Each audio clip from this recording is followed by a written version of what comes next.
That's that famous article, you'll own nothing and be happy. Right.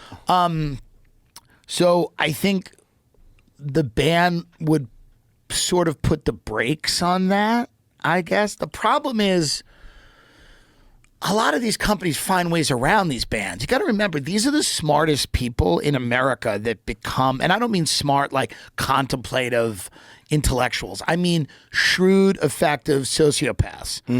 They're really adept. When I say smart, I don't want people going, you think that. I don't mean that. I mean, they're very effective at gaming the system.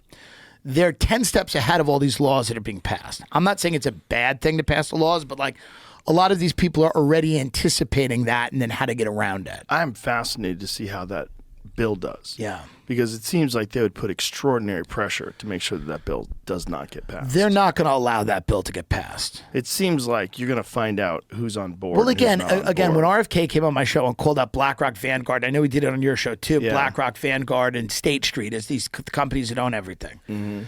You know, I got a lot of messages from a lot of financial people going, well, everybody's portfolio is tied up in that. This is part of the whole issue with everything. Right.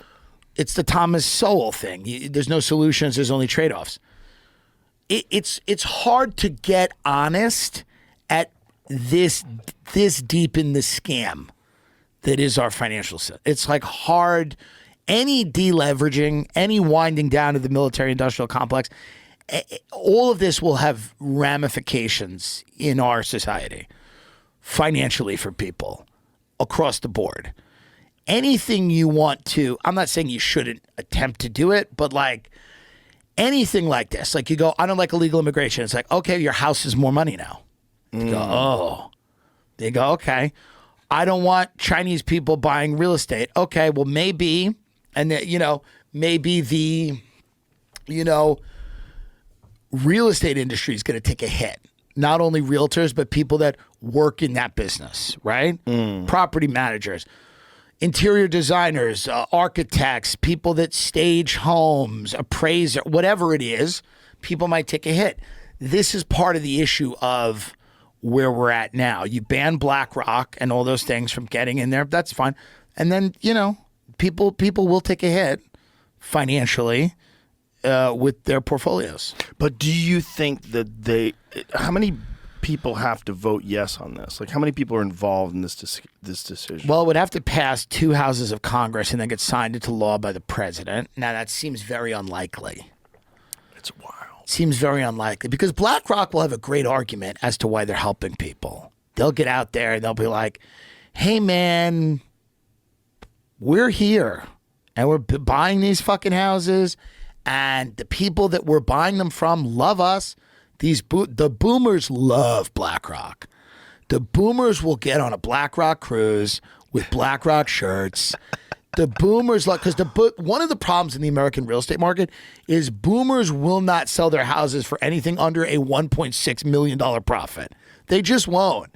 They won't because they like to lord them. They like to lord around them. They like to make their kids feel guilty.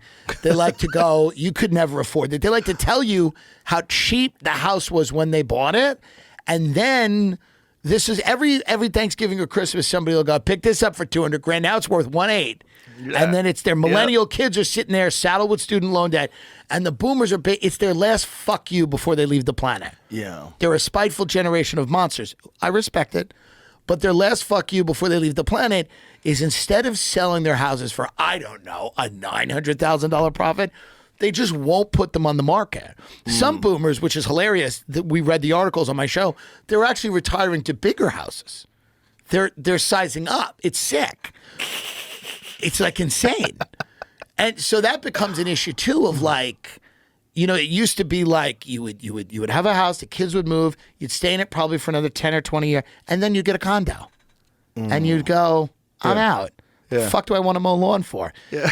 Now the boomers are going, this is the only thing we have that makes us truly valuable in society is that we own this like a McMansion. And we're not giving this up. We are tax-paying citizens, and we are not giving this up. And our kids are going to come here every year, and they're going to suffer through the size of our house with 9 empty bedrooms, while they live in a 2-bedroom apartment, and we're gonna chastise them for their decisions and their choices. And the McMansion defines you, and your car that you drive up to the That's McMansion right. in, all that defines you. And Where are you vacationing? That's right. Where are you going? That's right. And they're gonna go,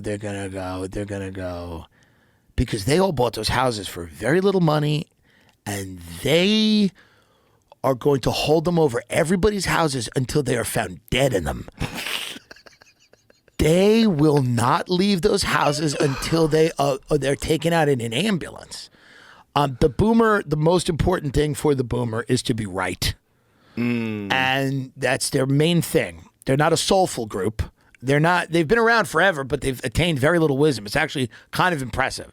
They're the most American generation of people that have ever lived. They're deeply selfish, self-aggrandizing, paranoid, delusional. But one of the things that makes them right is what they have.